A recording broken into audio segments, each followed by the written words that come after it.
September 29th, 2016. You're listening to the Line Sports Talk podcast. We're back to kick off week 4.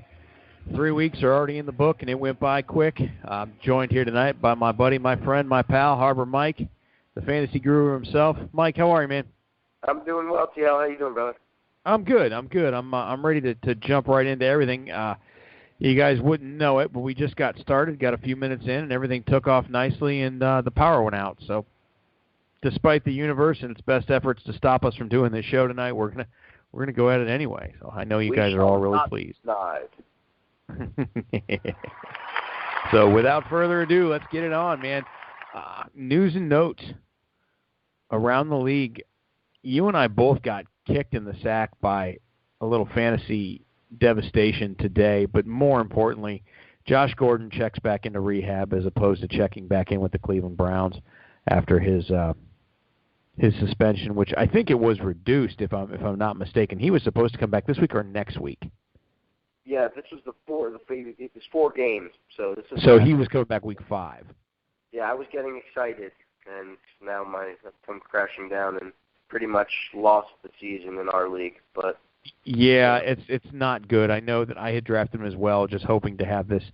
You know, you draft a guy like Josh Gordon, who's a superstar, and all of a sudden, week 5, you can plug him right into your lineup, and it's like having the best waiver wire pickup you could hope for. Exactly. And it's too bad, and more importantly, it's too bad for the kid and his health. He's a young man. He's got all the athletic ability in the world, but you can't be addicted to weed, dude. It's my guts tell me, and everybody else out there. I don't want to treat the kid like a commodity. Or like somebody who's just used and abused for the sake of my fantasy football team, but something's up with the kid. I hope he gets right, but you tell me, dude, what is it? What's going on? Man, I would be surprised if it's just weed or just alcohol. Yeah. You know, him being an NFL superstar, I can't see him crying at the end of a lonely bar into his beer. I can't either. 19-year-old girls at the Electric Carnival eating, $500 worth of Molly, Yeah. So at the end of the day, it's the Browns that I don't. Were they shocked? Did they allow him to come back to the team to kind of get in the good graces of the NFL? And so I don't think he's allowed to. Once he gets right, he can go. Did they know what was coming? Did they just say, "Hey, Josh, call us when you're good," and, I can't understand how they dropped the ball, but again, they seem to do the same thing with Johnny Manziel, and even if I remember... You bring up a great point, and I don't know the answer to this, but it's good to speculate. I know that, for example, Tom Brady is not allowed to have contact with the team in any capacity while he is on suspension. Now, I guess that's a disciplinary suspension for an action. I wonder if guys with a substance abuse issue are treated the same way, because it almost seems like it's a detriment to a kid like Josh Gordon's health for you to say that we want you back week 5, but we can't have any conversations, any contact with you at all for this time leading up to then. You kind of think that that's bad for the kid. You'd be better to put him in a structured environment and keep working with him and stay on him.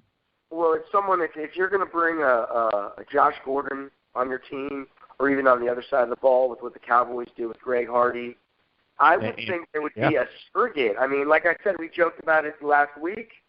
I would have someone camped out in the backyard, and every move would be documented, if nothing else. Obviously, you're not going to stop Greg Hardy from doing what he wants to do, but you can call somebody and let the team know and be proactive. It seems like the Browns were, let everyone else to believe that they were expecting him to be suited up in week 5, and then, but again, you hit the nail on the head when, we play this game and we pick these people and they don't even become, it's not even a team sport anymore. It's individuals, and so we just look at them and in a different light, and so we need to focus on the fact that he is a human being, and I think so. It's a shame because you or I would have, we enjoy some vices every now and again. Sure. Imagine millions of dollars just wasted. And the accolades of being a professional athlete, how could someone piss that away for a drink or a smoke or a pill? Yeah, I just, it's sad, and it goes back to so many things. And boy, that's a whole other discussion for a whole other show and a whole other topic with the substance abuse. But yeah, I feel bad for the kid. I feel bad for my fantasy team and for your fantasy team too. Who am I kidding? But the heart of hearts, I feel bad for the kid. I just hope he gets better. And but I can't help but think that's the last you'll see of him in a Cleveland Brown uniform. No, I agree. And let me just add this. Man, I'm pissed that he let us on. He should have just sat out. I mean, granted, it's but damn, it's such a hit. But at least with daily fantasy, it doesn't matter, and that's the cool thing. That's the best part. That is the best part about daily fantasy.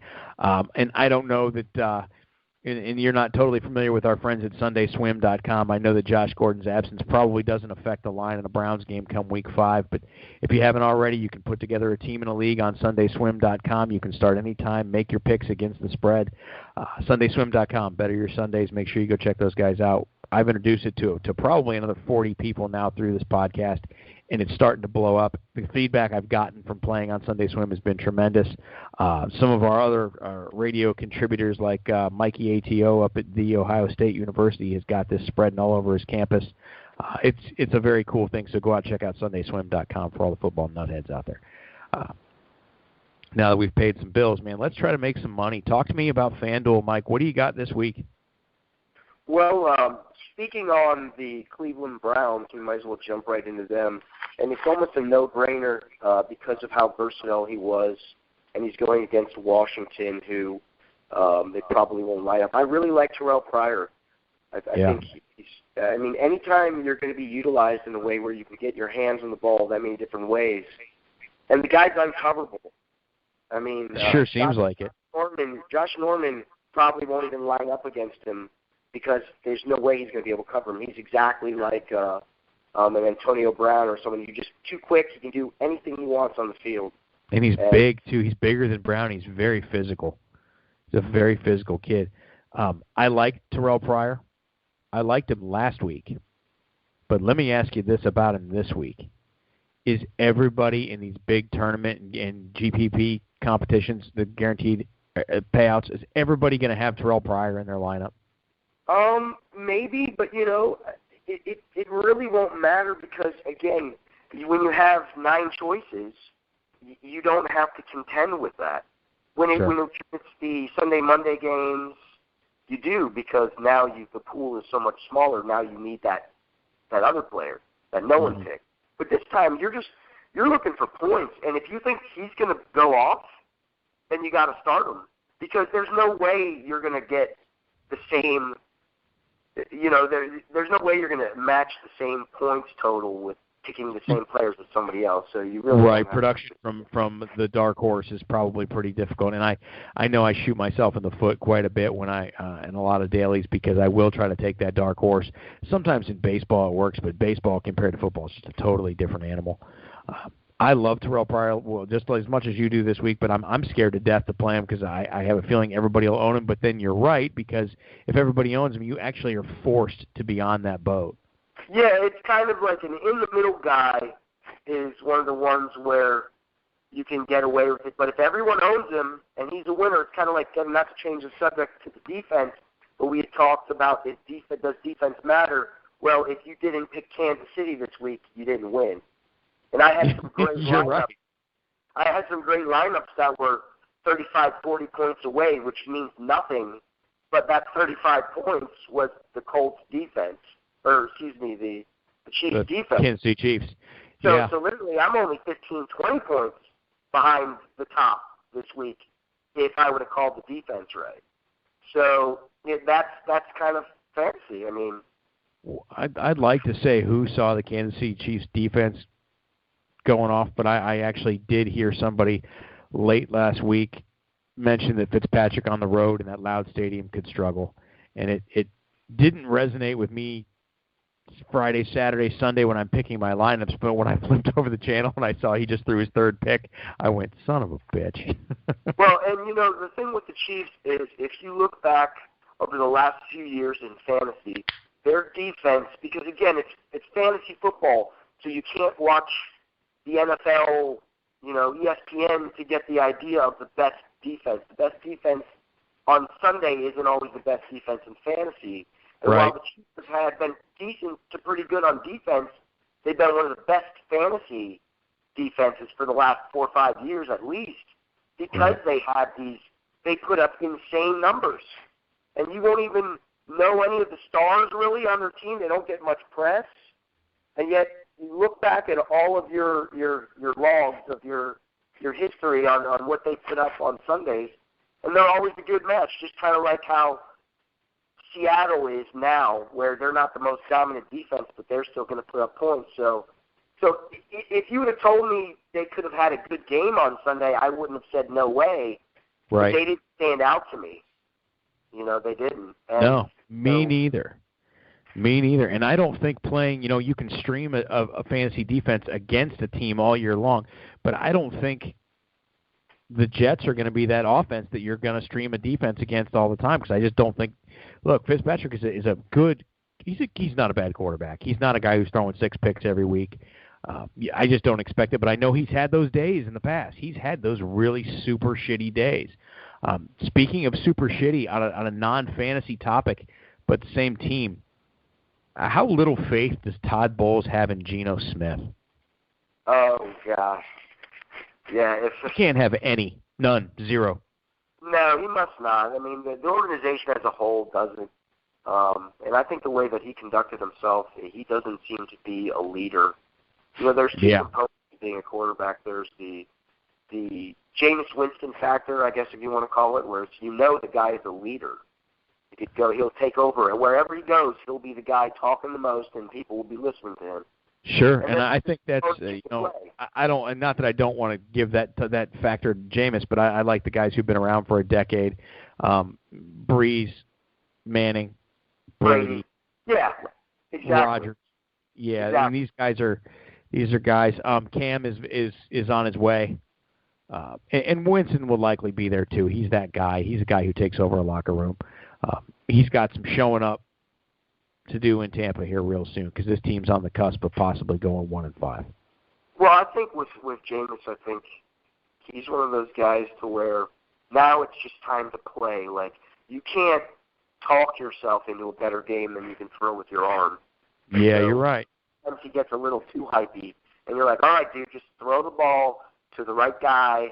And, I think a lot of that has to do with age too. I think he's young, and I do believe that's a kid who, at the end of every game, he knows what he did wrong. He knows where he made his mistakes. And he's a professional, so you look for big things here, but they better start winning some games here soon. And if they beat Denver, I'm not going to be totally shocked, but I'll be totally shocked if they beat the Broncos this weekend. Yeah, I mean, it's one of those deals to where they're going to be able to run the ball on Denver, I believe, because Denver's had the ball run them, and that gets into a pick that I like as like a sleeper for running back is Charles Sims. Okay. The way that you'll be blown away when you start to acknowledge how in PPR, guys that don't do much in a game but get 30 yards each way through the air and the ground, and then maybe get one touchdown. With 6 receptions, it adds up. Yeah, they're in the 20s. And for example, Charles Sims, you would think against Los Angeles they were 18th ranked defense, and he had 55 yards rushing on 13 attempts, and they got a touchdown. And then he had 8 targets, which he's probably one of the top receiving running backs. Obviously, you just don't hear about him because he's not a starter, but 8 targets, 6 receptions, 69 yards. So there's a chance, and they're going to have to use him, because I don't know if – I wouldn't start Buccaneers receiver this week. I wouldn't either against that secondary, but